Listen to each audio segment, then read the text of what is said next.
Hey folks, Quill18 here, and I'm really excited to announce Sunday Morning Heroes, which is going to be a Dungeons & Dragons role-playing live stream that I'm going to be doing with 3 of my closest real-life friends who also happen to be YouTubers and live streamers. Really pumped to be doing this. It's going to be a 5th edition campaign. I play D&D basically every single week, and I'm always tweeting about it. Every time I do, people always say, hey, have you considered recording or live streaming this stuff? And it's like, well, normally I'm just sitting down with a bunch of friends. Half the time we're not even really playing D&D. We're just talking about random bullshit. And that wouldn't make for a very good stream. But 3 years ago, I did do a series of D&D gameplay videos with other YouTubers, other people from the YouTube or the YouTube audience. Some of the subscribers joined in. We had some game developers. We had some real life friends. I ran 3 campaigns. 2 of them were actually technically under what was called D&D Next. It was basically the alpha version of 5th edition. And then I did another one, the actual Minds of Phandelver adventure when 5th edition came out. And that was a lot of fun. They were really well received, and people have been asking me for like the past 3 years, hey, when are you going to do more of this? And especially, when are you going to live stream?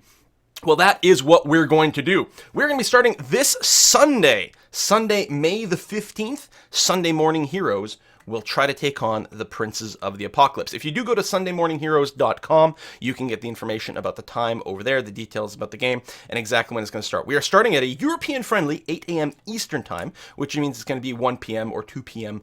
For your Europeans, mostly, depending on where you are exactly. It is an unfortunate time for people on the west coast of North America, and I apologize for that, but the VODs should all be available. Briarstone is going to be the Dungeon Master, and as a result, he's also going to be the primary host. So over at twitch.tv/Briarstone, which does mean that you should be able to watch the VODs on his channel. In addition to that, I will be hosting his channel on my Twitch. A Kiss for Luck will also be hosting Briarstone's channel on her Twitch, and many of us, I suspect, will be uploading to YouTube. I know I will, most likely others will. I will get some links as soon as I've got a little bit more information about that, probably once the first set of videos come up. So if you can't go live, then don't worry about it. You will have plenty of opportunity to watch afterwards. Although if you can show up to the live event, please do, because that always makes things a hell of a lot more exciting. So who are the players? Well, we're actually going to be a pretty tight cast of characters over here.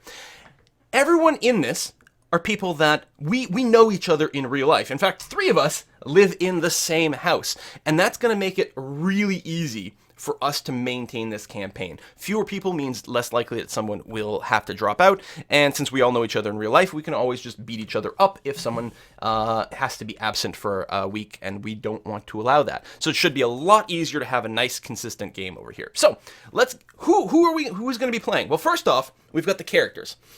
Lisanne Ray Brendel, the Ranger.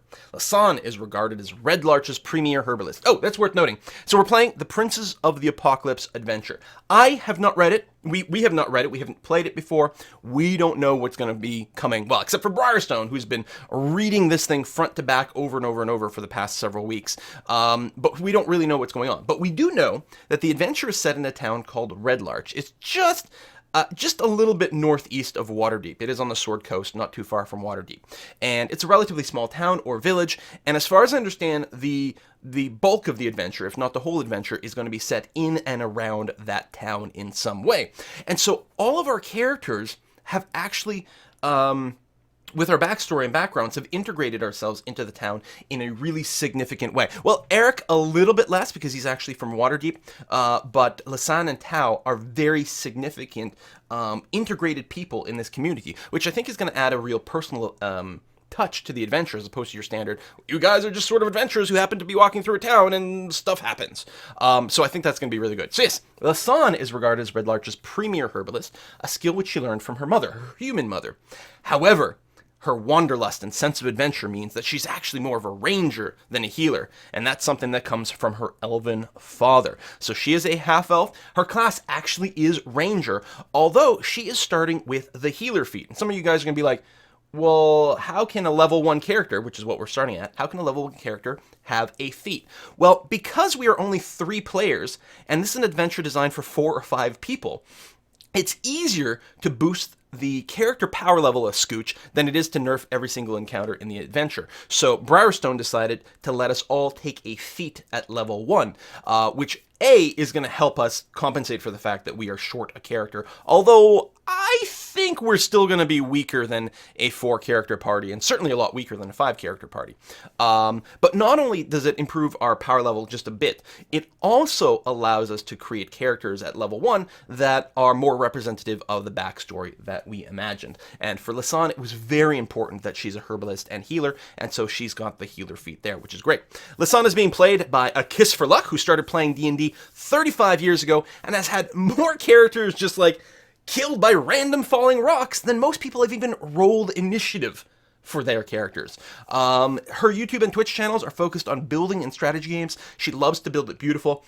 She has been covering some grand strategy games like Europa Universalis and Stellaris, but she also really loves anything that involves building Minecraft, The Sims, Cities Skylines. Actually, her custom map for Cities Skylines, Ray Ray Cove, is still one of the top-rated, top-downloaded maps for Cities Skylines, and often shows itself in many of the actual Cities Skylines official content on Facebook and so on and so forth. It's such a good map. So she really does build it beautiful. So that's Lisanne. Next up is Tao Gilmore, who's often known as the Widow. Tao became the Widow after losing her husband and children and spent a decade as an assassin for hire, targeting the evil and corrupt. She recently returned to Red Larch, hoping to reestablish a more peaceful life. Specifically, Tao Gilmore is a level 20 baker, specializing in making pies. That is Tao Gilmore. And then the Widow, well, the Widow's going to feel a lot like a rogue, basically. I will actually be using the sort of beta version of the PSIONICS rules from the Dungeons & Dragons website.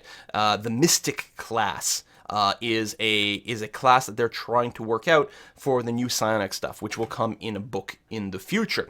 And I was very curious about trying this. Unlike previous PSIONICS versions of, psionists and whatnot, the Mystic here, the PSIONICS class in 5th edition, feels a lot more like what you would call like an expert class, like a rogue or bard type of thing, than a blaster. In fact, there's very little sort of offensive blasting power. The Scion will definitely not feel like they overlap with a mage in any way whatsoever. So Tao is very much going to play like a rogue. A big pool of skills, even has expertise in stealth, for example, and fights with daggers and does that sort of thing. But she'll have a few little Jedi mind tricks here and there to mix it up. I think it'll feel a little bit more like sort of like an order of monk assassins than anything particularly magical.